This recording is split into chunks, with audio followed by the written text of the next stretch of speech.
No, oh dear.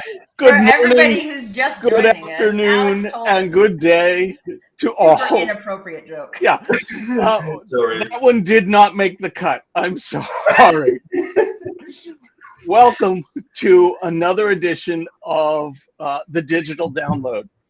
This week on the Digital Download, we're going to have a special guest, Global Sales Management and Transformation Leader, Dr. Grant Van Albrick, author of Transforming Sales Management and the Bottom-Up Change Management Model, Scared, So What? He's going to share with us his insights on the emotional impact of change and why it's important to critically reflect and focus on actions before making a decision and responding to it. But before we get into that, let's go around the horn with some introductions. Adam, would you kick us off, please? I'd be delighted to. Hello, everybody. I'm Adam Gray. I'm co-founder of DLA Ignite, and I'm very excited about this afternoon's stream.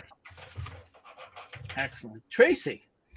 Good morning, all. Tracy Borison from TLV Coaching and Events, where we care about optimizing sales and marketing efforts and people. And I am proud, because I get to say it first today, proud DLA Ignite partner. Excellent. Thank you. Jensen. Hi, all. Jensen Abbott from Supero, social influence and interactions coach, and also a proud and happy DLA associate and partner. Excellent. Thank you. Alex. Good afternoon, all. Alex Abbott, founder of Supero. We're a B2B sales consultancy focused on social selling and value selling. I am an ecstatic DLA partner. See what I did there? Yes. Excellent. Thank you. Tim. Hi, I'm Tim Hughes. I'm the CEO and co-founder of DLA Ignite, and I'm getting over the fact that this week I met Adam face to face. First time in, what was it, 2 years?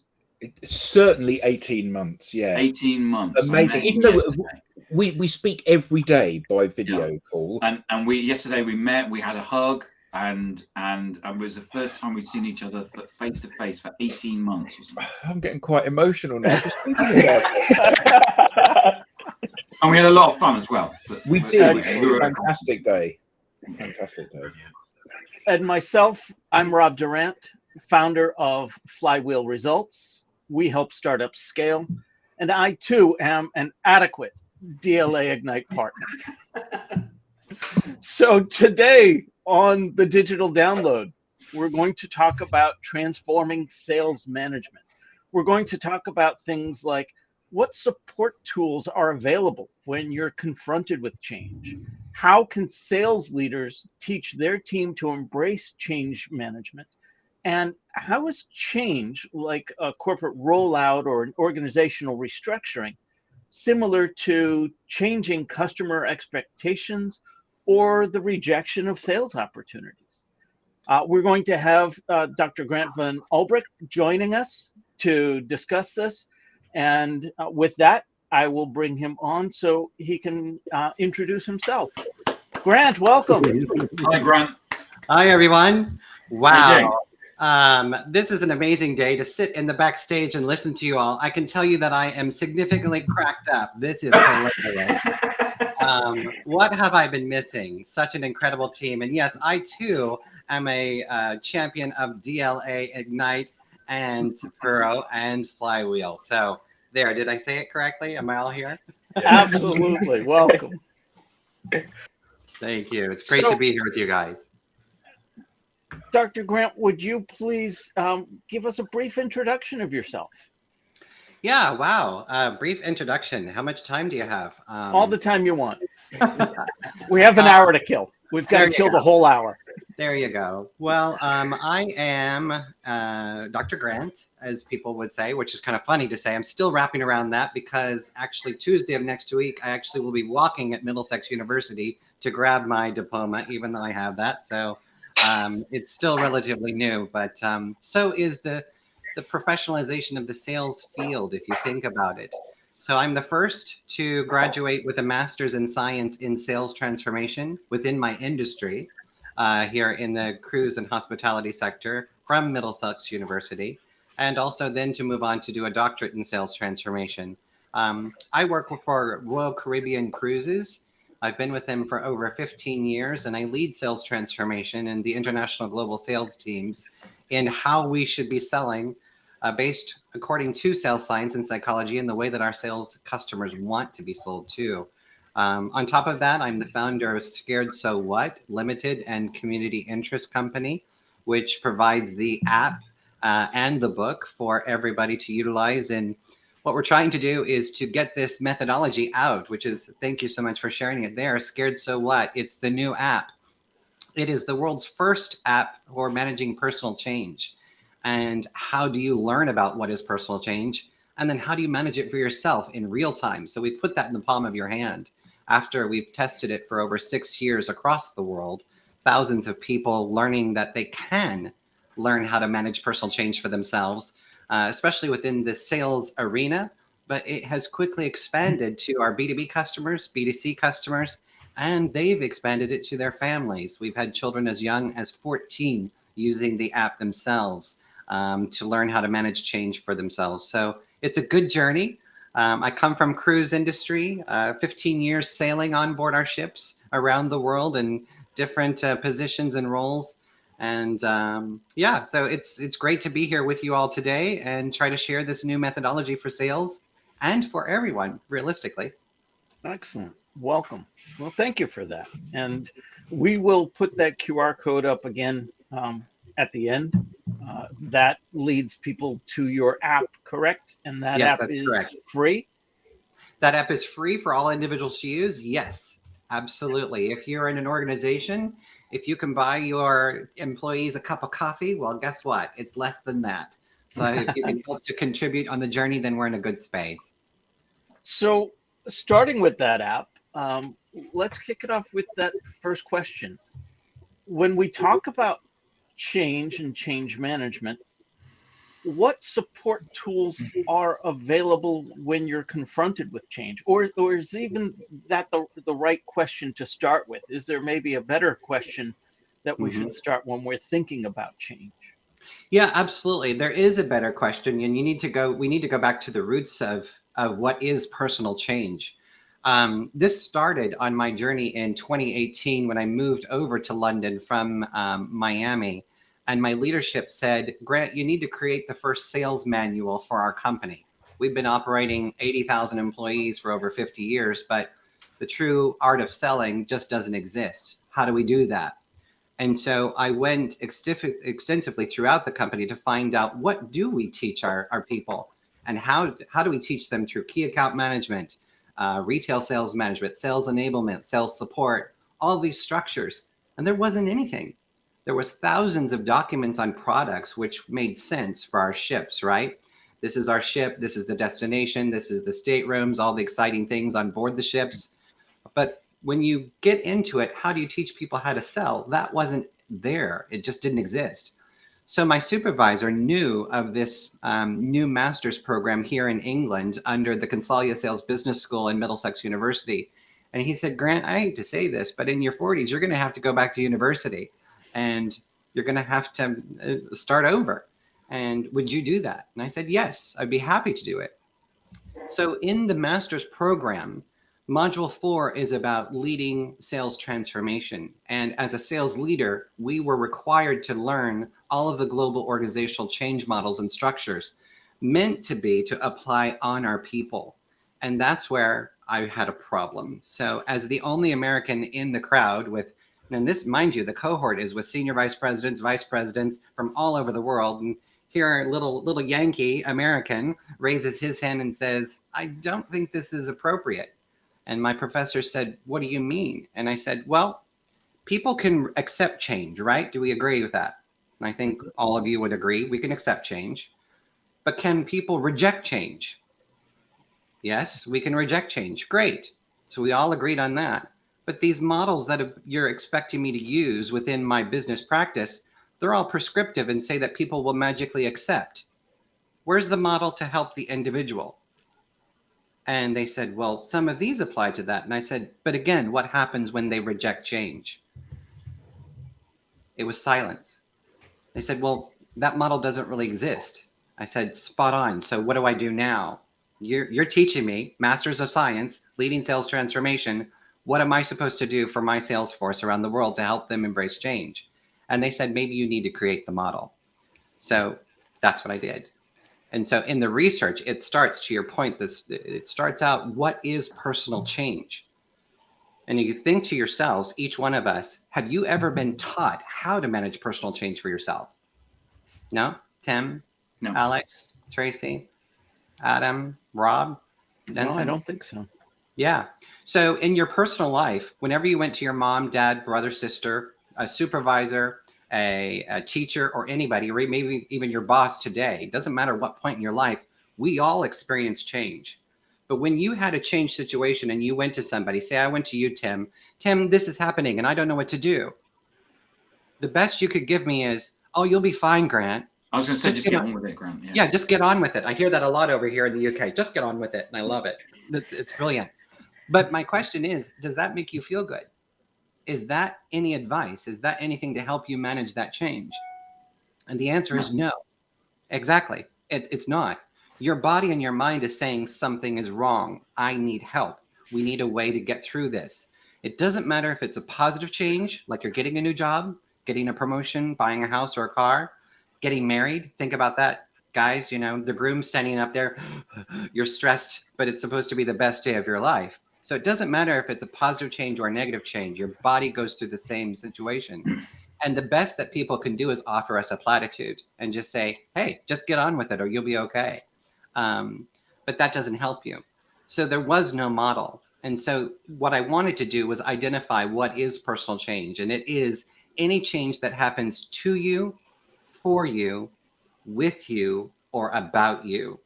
It's not about the organization. Organizational change models don't apply at this moment. It's about you. And so that's where the scared so what methodology came. And scared focuses on you and your feelings so that you can slow down and you can critically assess and reflect on what's happening so that you can make an informed decision rather than an assumption. Because we all know what happens when you make an assumption, right? You usually get it wrong. But that's the process. We want to get through scared, make an informed decision. But then again, where all of the organizational models fall flat, so what? So what does it mean? Or so what can I do about it? And we've had many of my sales teams say that as well too. You give a direction, you tell them what they're supposed to do, and they're like, well, I don't understand. So what should I do? And that's where you create your own so what. What's your strategy? What options could you include? Do you have a way forward? What actions could you take? And can you take ownership? So it's a methodological process. And right now we've put it into an app for you to actually learn what is personal change. You can take a quiz and see in real time your results, where there's an expert telling you what the results mean. And you can then make an informed decision and move on to build your own so what, so that you're making change happen in the way you want. Does that make sense? Yeah, it does. I have a question. So yeah. I guess the question is two questions, really. So the first of them is, we work in the B2B space and we help organizations go through organizational change around how they have conversations from the individuals to their target markets. And I guess the part of the change so what thing, you can make an informed decision, but the informed decision ultimately is that the change is going to happen. You're going to be part of it or you're not, which may mean that you stay in the business or you don't. And that's kind of that's out of our remit, because that's between the business and the individuals that work within the business. Yeah. But the individuals, we're asking them to adopt a different behavior. And you talk about scared.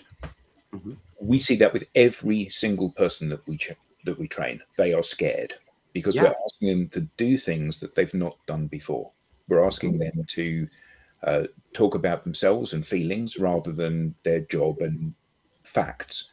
Yeah. And they see this as a huge risk. So can we use this methodology to help them through the process of embracing the new behaviors that they're going to need to adopt Not because we tell them to, but because that's what's needed in the modern world. Absolutely. Adam, I'm so glad you said that. And thank you for that, because it's spot on. So again, you think of, let's just go back for a second. Today in your leadership practice, how many of you supervise employees or supervise teams or supervise B2B customers? Yeah. Great. Excellent. Have you ever implemented a change to your teams and then ask them, do you accept this change, Alex? Tim, are you on board with this change? Tracy, can you support this change? Rob, will you be okay with this? And can you help us make this change go forward? Typically, we don't ask those questions. It's the rule of the ballpark. Exactly. As the person who owns the ballpark makes the rules. Exactly. So if I'm functioning, this is where you get into leadership styles as well, too. If I'm a transactional leader, I'm going to tell you what the change is, and you are going to do it. Tracy, your role is this. Rob, your role is this. Tim, you'll do this. And Jensen, you'll do everything else to make sure everybody's involved. Right? Ready? Go. There, I'm a leader. I led. We're all done, and I can pat myself on the back. It's going to go wonderful. Yeah, boss, I got that covered. I'm leading. Good for you. But what happens is you do not know what the employees are saying behind your back or internally because you haven't involved them. And this is where organizational change falls flat. And I know this because I've spoken to some of the great leaders who's created these great models around the world, and they have purpose.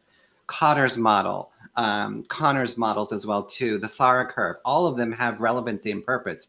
It's the piece that's been missing is the individual. And that's where Scared So What comes into play.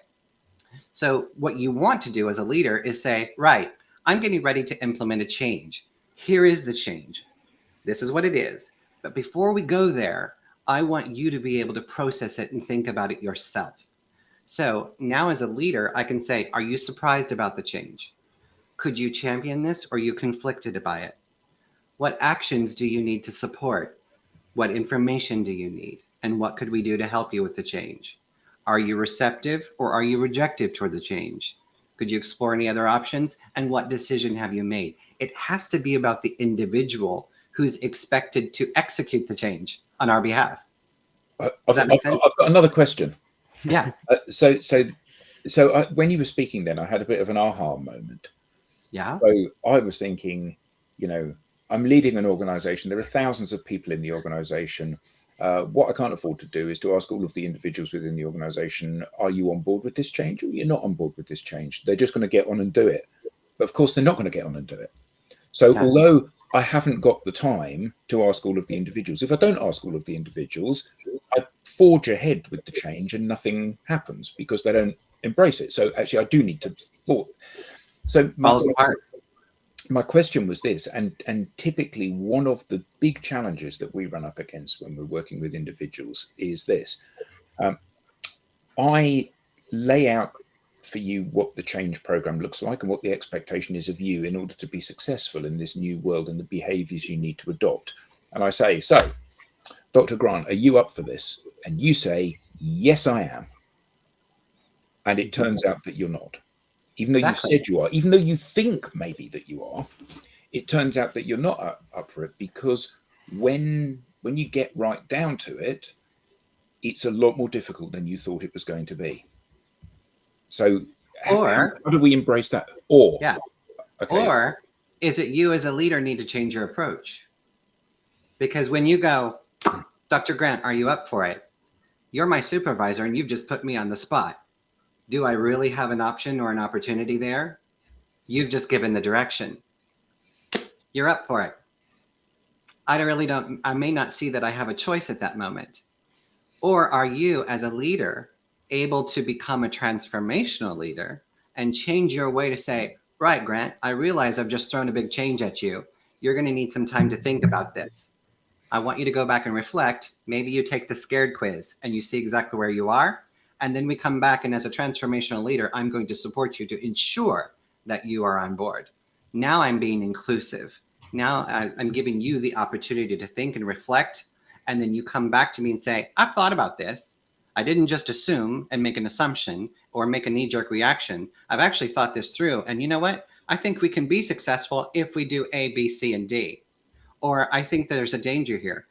Again, as leaders, This is where we all need to change, and we need to learn how to lead true proper change. It's two spectrums, and what we've only been doing is the one spectrum, leading from the organizational change piece, putting that on top of the organization, saying this is what has to happen to make it be successful.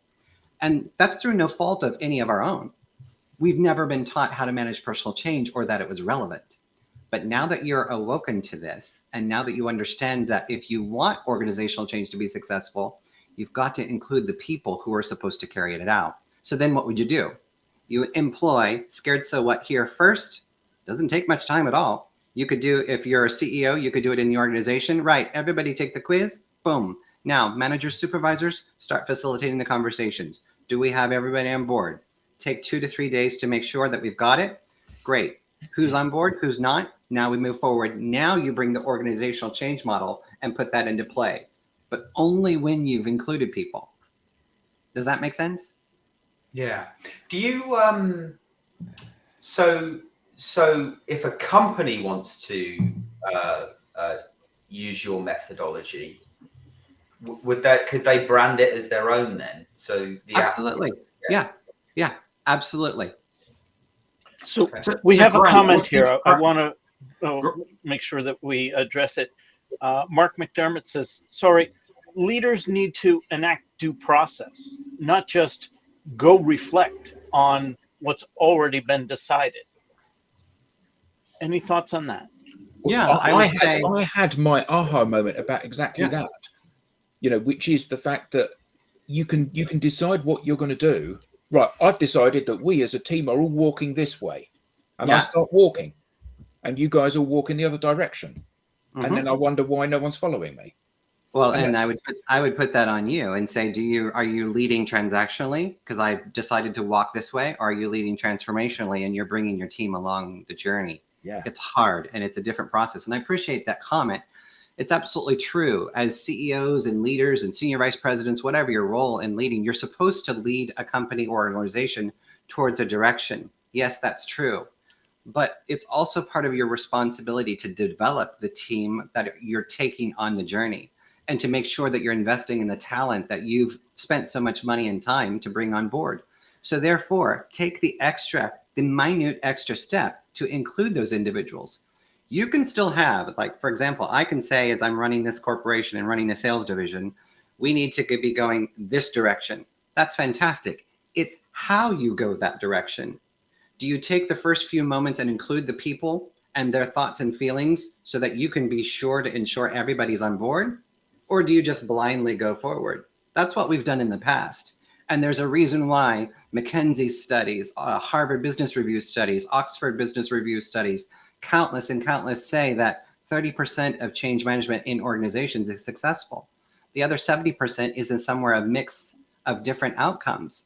And that's because when you go back to these studies and the researchers and the leaders of organizational change, and you ask them, why does organizational change fail so often?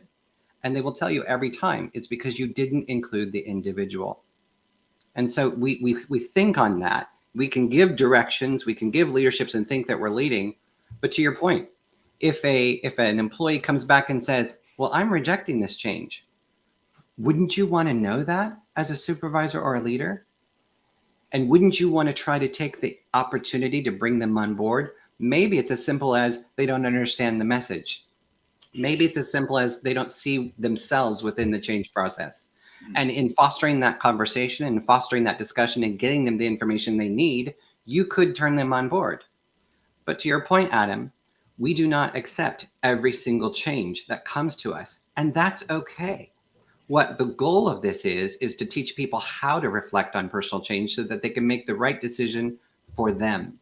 And if the decision comes that, you know what, I'm no longer aligning, my values don't align, my identity doesn't align with the direction the company's going, excellent. As a supervisor, how do I help you? Do you need to go into another role? Do you need to go somewhere else? Because my job is to protect the company and you, because you're a part of it. But if you're choosing not to be a part of it, then no skin, no loss. How do I help you? How do I help you get where you want to be? Life's too short. So how do we go from having people take that scared quiz to applying what they've done versus just having them take it and really just pandering to them. Oh, we think we care about you, but we're not going to even read the results. Yeah. So that's where you go to the so what. So there's two sides of it. And this is really interesting in the research we did around the world. We had just in one scenario, we had over 1,180 B2B travel agents participating in a study.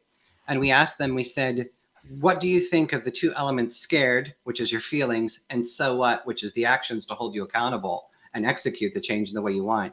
Which do you think is viable or more viable? And about 50% of them said, it was right down the board. 50% said, I want to focus on the feeling side of it. I think this will help me to be able to add clarity and make an informed decision. That's important to me. The other half said, I don't care about my feelings. I just want to get on with how to do it. I want to build the plan. I want to make sure things succeed. That's where I want to go. But we said, okay, so out of that, is one more valuable than the other? 98% came back and said, you must do both. Even though I lean towards one side or the other, you must do both.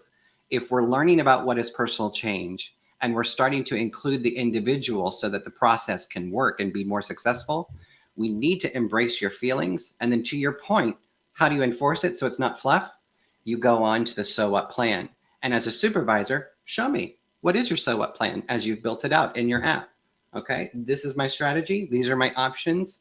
These are my opportunities. This is my way forward. Here's how I'm going to take actions to make sure the change happens. And finally, the T, which is taking ownership. These are the milestones that I will achieve so that I can make sure the change happens the way we all want. And by doing that, what you're doing is you're facilitating the coaching process, right? So we all know transactional leadership. I point and I tell you what to do. Well, guess what? Yeah, you get 50% of me, you get 100% of me. And when you lead that way and it doesn't work, I can say, well, Tracy, you told me what to do. I did what you said and it didn't work. If you utilize true proper coaching, which is what this model does, it allows for self-coaching and also a supervisor to chime in. It transfers ownership. And then the employee is actually making their own plan. And when they make their own plan, they're more susceptible to actually ensure it's successful. That's what you want to do. Now, eventually you want to get away from the app. You don't need to use this from every single thing, but once it becomes a skill set, then you're perfect. When change happens to you, you stop yourself, right? Am I scared? Am I surprised? What am I thinking? Can I make an informed decision? Yes, I can. Move forward. What's my plan? Now you're teaching people how to become informative, decision, critical, reflective thinkers versus just, oh, well, Tim, I don't know what to do. You tell me what to do. Sure, I'll do what you said. Does that make Tracy, sense? you had a question? Tracy. Yeah. Yes, I have a question. So, because to me, this is feeling like almost a like cultural transformation for some organizations. They're going to say, my change management hasn't been productive, so I'm going to try something new. I love everything about this, by the way.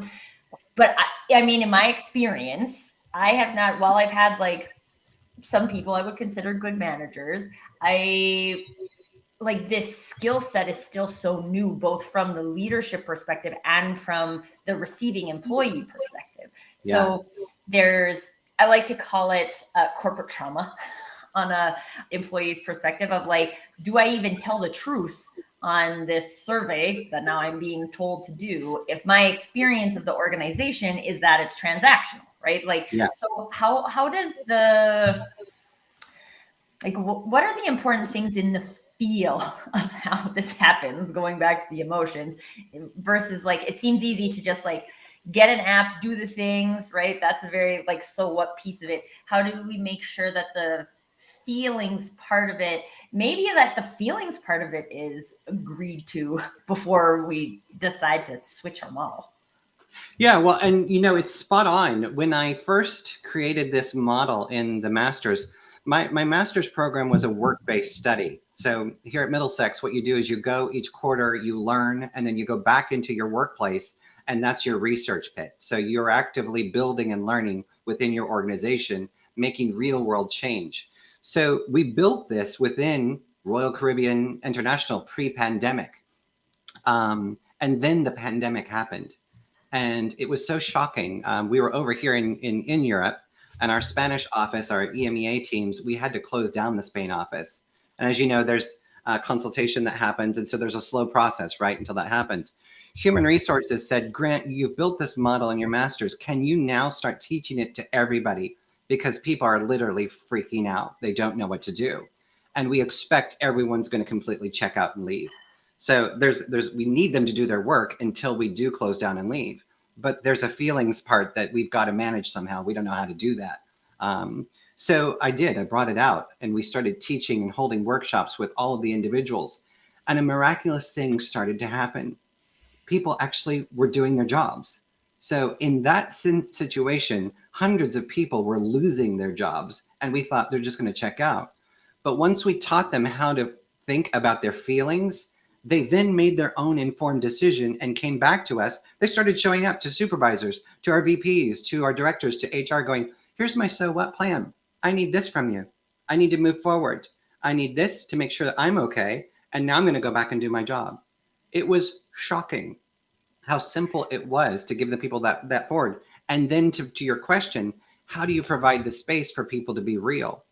People are dying to let their voice be heard in some way, shape, or form. And that's a bigger scientific discussion. If you look at Dr. Julian Birkinshaw's work of where we are living today in the democracy, people have two phones taking pictures of their food, of their social media everywhere where they live. We are living in an emotive environment to where people want to be heard. They want to be liked. They want to be seen, etc. So it is a generational gap. It's happening more so with the younger generation. People my age and a little bit older are a little hesitant to be all this touchy-feely, etc.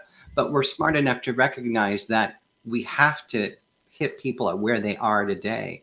So in doing this across our organization and with our B2B customers, our travel agents here at Royal Caribbean, we found that once you gave people a platform and a methodology to speak constructively about their feelings, it was relatively simple.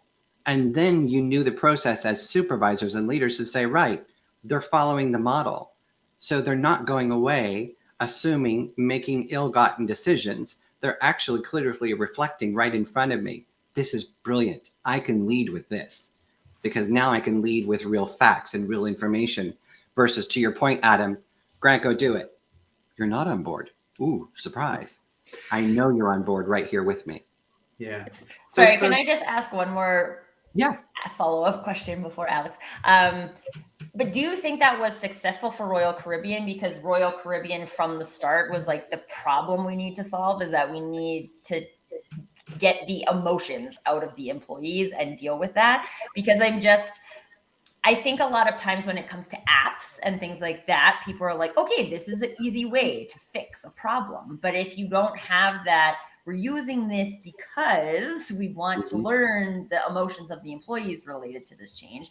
If you act like you can collect all that information, but if at the top level you don't care, then I just see that as a potential breakpoint. And if there's a way to kind of, I don't know, is there like a difference you've seen in like organizations who are open to thinking, talking this way, embracing emotions versus ones that are just like, they're almost built to be transactional? And in that case, what do we do? Yeah, and you're absolutely right. It's interesting. I don't think it was a case at Royal because Royal didn't know what I was eventually going to build, right? And none of us knew the global pandemic was going to happen. But in our industry, we had 62 plus ships, a multi-billion-dollar industry that went to zero revenue in one day, completely shut down for 2 years, not an instance of a penny. So it was all about emotions then. And the same thing with the travel industry, hotels, airlines, travel agents themselves. We were all shut down. So it was a beautiful recipe to test something like this out. People's emotions. People were scared. People were fearful for their jobs, for their livelihoods, for their communities. So it was almost the best scenario to test something like this out. But to your point, you're absolutely right. Not every organization is ready to become transformational, although it's a buzzword and it's a great buzzword. What some people really want to do is just change and just move things along. Are we really, as a major organization, ready to hear people's thoughts and opinions? And you're right, maybe they're not. But what I can say is I'm very thankful that Royal Caribbean was very supportive. All of the individual travel agencies are different companies, if you can understand from that perspective. Thousands of different business units and business understandings, they embrace the journey as well too, because people were struggling and we've never been taught how to do this. So if you give them a mechanism and a tool and give them the freedom to say, try and think new, it might help you and it might not. And that's okay. If your expectation is you're just trying to help facilitate conversations, then you're in the right perspective. Now, going forward, will every corporation embrace this? Absolutely not. You're so right, Tracy. You can see through leadership if they're not really championing or supporting their people. And from my perspective, as the founder and the CEO of Scared So What, I won't give you the model if I don't believe that it's you have the integrity to back it up. I don't care what you pay, you're just not getting it. But if you are open and you're willing to invest in your employees and you want to teach them a new skill set that can possibly transform their lives and your business at the same point, then I'm on board, 100%. So, for a business and an organization that is, making a decision to do some sort of change, transformational change that requires people to come along, how much of the success of that transformation is going to be based on the individuals using the app versus increasing the skills of the leadership team in order to then drive that change? Yeah. Well, if you look at existing change processes today, again, the global statistics will tell you that 30% of organizational change is successful. That's after decades of research and facilitations of the global models that are out there. They also confirm that the reason it's not successful is because the individual hasn't been taken along the journey. Now, I take that a step further. With Scared So What, the supervisors haven't been taken on the journey either. And actually, none of us have. As I just said to you earlier and asked you point blank, have any of you been taught how to manage personal change? And I think we all collectively agree, no. So to your point, Tracy, this is a cultural shift. And if I think of what is my purpose in life now, if I can leave behind a legacy that we taught people how to manage personal change for themselves, that is huge. You think of the school bully who has a change situation and doesn't know how to deal with it. They react the only way they know. And if you don't give them a mechanism for dealing with change, then they're not going to change. That bully grows up and gets into business, gets into life, and remains the same bully that they are in leading in transactional leadership styles. I'm hoping we can transform generations and cultures if they learn how to think this through. But Alex, to your point, the supervisors have got to come, this has to be a top-down approach. Supervisors have to learn it, understand the validity behind it, and the benefits behind it. If you want organizational change to be successful, that you're aware, right? Being woke, now that you're aware, the individual has importance to your change success. So therefore, give them the tools and the processes to learn about it, but you must be able to go along the journey, because supervisors and leaders must use a coaching practice if you want to be a development society and a development culture. If you want to be transactional, then just stay the way you are. You're not going to grow. You might grow a little bit, but you'll be left behind. And other than buying your book, obviously, what does one do to get those skills? It's hard, right? Being the first. So what I've done is, and to Tracy, to your point, this research that we've done in getting this throughout Royal and to all of our travel agents, it was an Excel-based form. So Scared is a quiz. And it started out with 30 questions in an Excel-based. And we asked them in an algorithmic rhythm. We asked the questions over and over, different ways, so that we could assess what your feelings, your true feelings were towards the change. And it gave you an outcome. And then So What was a template for you to structurally build your strategy plan. We've only just put this into digital. So all the success we had throughout the 5 years of research was from Excel. People taking the Excel data, and they did it on their own. The app just launched the same time as the book just last month. So it's fresh and new. And I've made the app, Alex, free for every individual who can access and to download it. It's free for you to use. Just take it and learn. In the app, you will learn about what is personal change. Then you will have the scared quiz that you can take over and over again and save them. You can see your results. And as you click on your results, it explains what each answer means. And from there, it guides you to build your own so what plan. That's the structure as it is today for individuals. For organizations, you can take it as well too, but I control the gateway to Tracy's points. You need to speak with me and I will do an assessment with you and your leadership first on if I believe you're ready. Because I'm not going to just give it to a company that wants to just push this through as platitudes. If you don't believe in it, then good luck. There's nothing else out there. So I want to hold them accountable that way. And then I will help them to instill this cultural transformation into their organization. So you do have the book. It's all there. And the book leads you to the app as well too. And actively what I'm doing now is with my development team, we're making a business version as well too, so that it will have a lot of more capabilities on reporting, processes, sharing. I want the ability for an employee to be able to take a quiz and share it with their supervisor and then have a real so what discussion. And maybe they can collaboratively build a so what plan as a team. So that's where the app is going to go next for businesses to use and to grow. But somebody has to start, and unfortunately it's me. So this is the birth of something new. Dr. Grant, I'm going to put the cynic's hat on for a moment, if I may. Please do. So I hear all of this.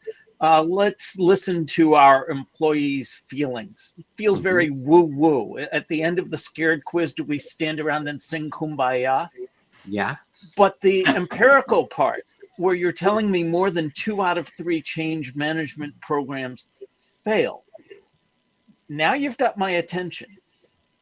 What can I expect by employing this methodology versus just going right into any other change management? Yeah. What you will see is you're going to see transparency start to happen when you utilize both. And my research proved that you've got to do both pieces together, especially within organizations. For individuals, you can take it and learn the methodology on your own. And that's the way the app has been designed to help you enable and stay enacted so you can continue to learn your journey. But within an organizational, you still need organizational change models to execute change transformation. It has to happen. But if you want more than 30% to be successful, you've got to include the individuals. And that's where all the research guides us. And in doing so, when we built this out here at Royal Caribbean, we also engaged our leaders of change management. And talk about a conflict themselves. They're like, who's this guy in sales school going to tell change management what to do? We've got the ADCAR, we've got the ProSki, we've got the John Cotter. We know how to do this. We've gone to school. This is our degree. Fortunately, I can say our leaders and directors of those programs were very open. And I said, could you work with me on the data and the real world people to see if there's a merge? I'm forecasting a merge has to happen in order for this to be successful. And they did. And so we embraced it together. And we could see that, as I just shared with you during the pandemic, we had humongous change management processes that had to happen. Restructure, transition, layoffs, all of those pieces had to happen. And when we put Scared So What and the organizational change models together, we saw success in almost every facet. So I would say it brings transparency to your point. If you want to include the individuals, if you want change to be successful, then you need to be a little bit brave and bring people along on the journey. Matthew Lampy asks, within your model, what does ongoing feedback look like? For example, someone may be all in at the start of a change process, but partway through have hesitation. Absolutely. And that's a great point, Matthew. Thanks for that. So this is where the responsibility, as I was just talking with Alex, I'm not just going to give this to every company and say, yeah, go ahead and go. This is where the leadership has to be responsible and understand how does the model work and how does the process work. And so if you've got a person, let's say you've initiated a change and they've done the scared quiz and the quiz shows green, favorable, great. You have a conversation with them. You're having a coaching conversation. You still have to do your job as a leader and coach them through that process to make sure, to Adam's point, you say you're on board, Now you've actually got a visual representation to confirm that your feelings are visual. How do you continue to feel? Can we move forward on your so what plan? And where you hold them accountable so that it doesn't filter out is that so what plan. So if I'm a supervisor, I would go, Rob, show me your so what plan to this. All right, this is your strategy. These are your options. Great. You've got a good way forward. Have you thought about this? Could you include this into your strategy? What will you use for your milestones to take ownership? So again, the way the tool works is it ties you into the individual you're working for on a critical reflection journey versus just assumption. So that way I can hold you accountable and I can help you to be accountable yourself. Does that make sense? I think so, yeah. So you brought this to us in the context of transforming sales management. Yeah. There's nothing specific to sales about this, is there? You're right. And that's where it's evolved. So I am a director of sales transformation and a doctor in this field. And it has started, this was all born in sales because what we wanted to find out was salespeople experience constant bouts of change. And as leaders in prior, before me even go to school, I never thought about that as a leader. I just was a transactional leader. And I said, my sales teams are supposed to do this. This is your quota. This is your KPIs. These are your targets. Go ahead and hit it. And this is what you're supposed to go do. But you don't reflect as a leader on the change that happens to a salesperson. That salesperson is caught in between two worlds. You've got the organization that they represent, the revenue management teams, the marketing teams, the KPIs that come at them. So it's all coming one direction. But then you also have the B2B customers that are coming the other direction. What happens when the agent is ghosted? What happens when they can't get responses? What happens when the deal falls through? What happens when the negotiation structure falls through? What happens when the finance falls through? So you've got a salesperson representing two entities, not just one. And that is a constant ping pong of change. And you bet it's personal because those people's livelihoods are on the line. Their bonuses, their structures, everything to pay to take care of their families. And as supervisors, we don't really think about that. And that's where this master's program really woke us up and said, if you're going to lead sales, and if you want to transition and transform sales, you've got to learn this skill set and you've got to be able to apply it at your work and your methodology. Shouldn't this be something that is on the radar of the change management companies? Because often leaders want to buy a package of change, don't they? I'm going to go to one of the big four, or I'm going to go to a sales transformation consultancy, and I'm going to get them to change how people sell or the organization to change. Yeah. And the leader, I mean, I guess the bigger the organization, the more the leader is detached from the people on the coalface. So isn't this something that the transformation business should be embracing and saying, okay, well, if you want to succeed, it's not just about the processes and the policies and the KPIs and the objectives that we put in, but it's also about how do we take people and get them to walk in that direction without us constantly shepherding them and pushing them. Yeah, and you're absolutely right. And the answer is yes, they should be. This should be taught in MBAs, masters, leadership programs, leadership development programs, consultancies, and yes, by the change management gurus themselves. It is brand new. It is barely just 6 years old from the start of the program. And it's how do we package that up and get it out? That's my next job as the leader of Scared So What, is to get it out to the world. And it's interesting from the change management perspective. I've been on a couple of webinars with Teresa Moulton, who is the chief editor of the Change Management Review. And to me, she's just right up there. She's phenomenal at leading global change consulting, change leadership, change coaching, all of those programs. And she has a humongous following. And I was on her shows and she said, Grant, we have never thought about this. We've never thought about personal change. We've just accepted that organizational change has been the impetus to drive things forward. But then what about the individual and their ability to accept or reject change? She says, what I think you are doing is you're awakening a sleeping giant. And she champions, she's like, this has got to be a movement. So it's, as I said earlier, it's kind of unfortunate to be the first, but it is fortunate to be the first. And I hope that this eventually does become part of leadership programs, coaching programs, change management consultancy, human resources. It surely should become part of leadership. And actually, if I want to be honest with you, it should go to universities and schools. Children, young people. Again, we had travel agents giving this to their family members, and children as young as 14 were utilizing it, saying, Mom, Dad, this is my so what plan. And it floored me. Yes, this was born in sales. I had no idea that it would be expansive to just about anybody and everybody. But yet we all have a common thing tied to us, change. And we all will experience it every day of our lives. So you're witnessing it kind of at its birth. How large of a scope must the change be to implement this? For example, going back to the sales department, new fiscal year, new quotas. Wait, let's take a moment and examine scared so what. How do you feel about the change in quota or the change in coffee vendor in the break room? I'm exaggerating, but you understand. But you're not, and honestly, it's true.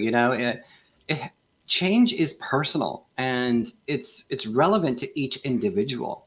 And if I learned so much about change. Did you realize that there's an actual clinical diagnosis for the fear of change? Does anybody know what it is?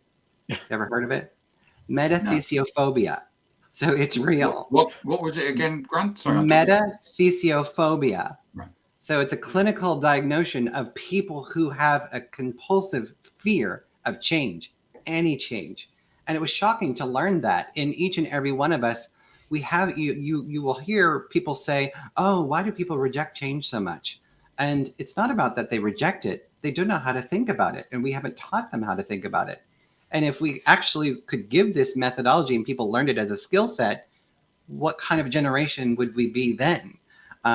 So it really can be any type of change, Rob.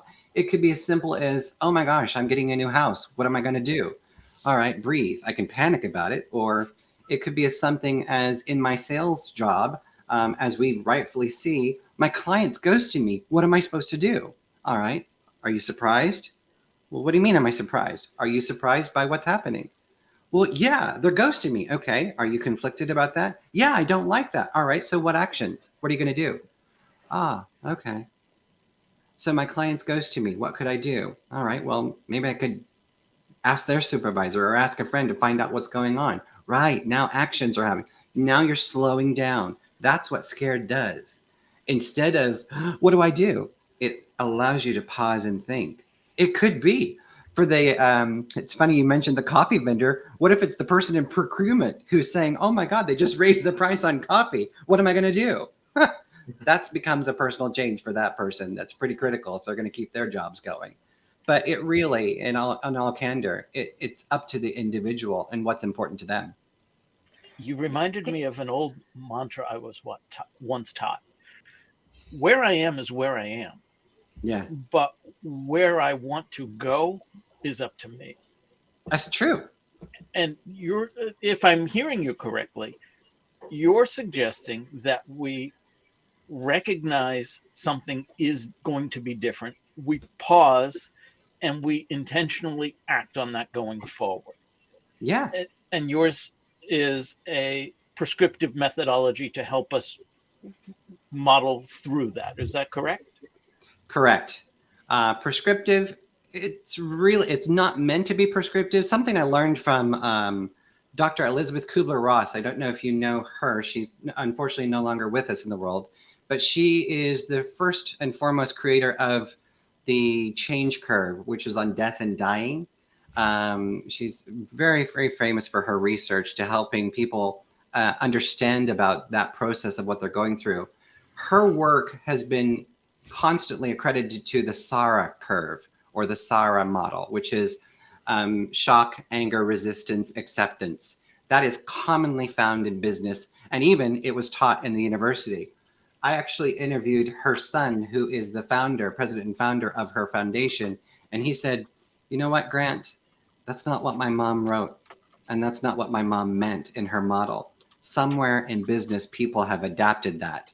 He goes, but what you're trying to do, and what I see what you're trying to do, is you're trying to teach people how to have a conversation with themselves first.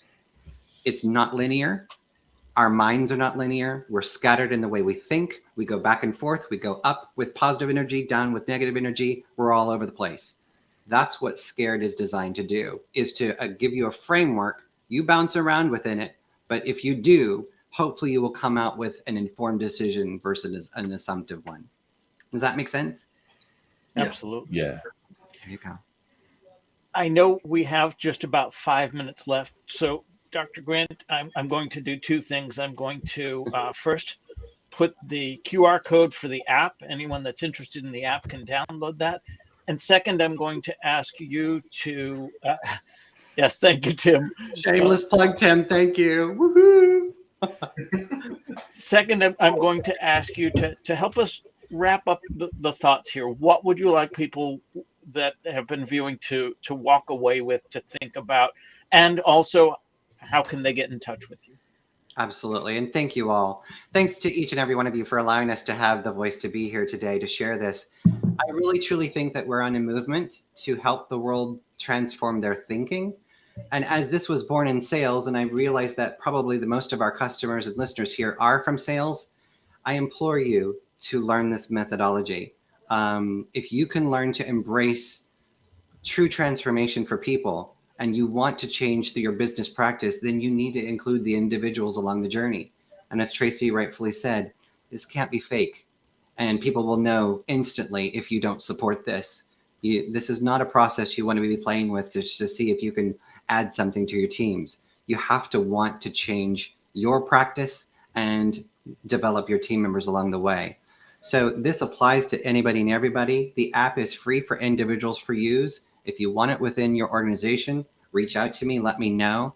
If you just go to scaredsowhat.com, all of my information is there. You can even get the book, my new book, Transforming Sales Management, at a 20% discount when you buy it there. There's a code for you. And you can also stay in touch with me. I'm here to support you on the journey. And what I want to do is to get this out to the world so that we can transform the way we work, the way we live, and of course, the way we sell. Awesome. And I can tell in real time, we've already got people scanning the QR code. So excellent. Very good. Anyone with some final thoughts, some questions, anything that they wanted to address regarding this before we wrap up the show?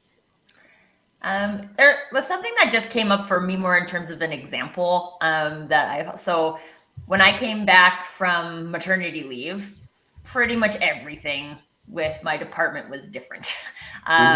In Canada, we get a year, so that can happen. And not once did anybody ask me how I felt about it. I was just supposed to come back in and like do what I had always done with different people in different roles. And I was like, I just wanted to emphasize that, Dr. Grant, because you had said like we don't notice that. And I think one of the powerful pieces of the conversation is that we can start to notice. We can start and ask those questions and just say like, do we think there might be something different? Maybe it's one person coming back into a thing, or someone's had a personal loss. And these types of things change who we are as people. And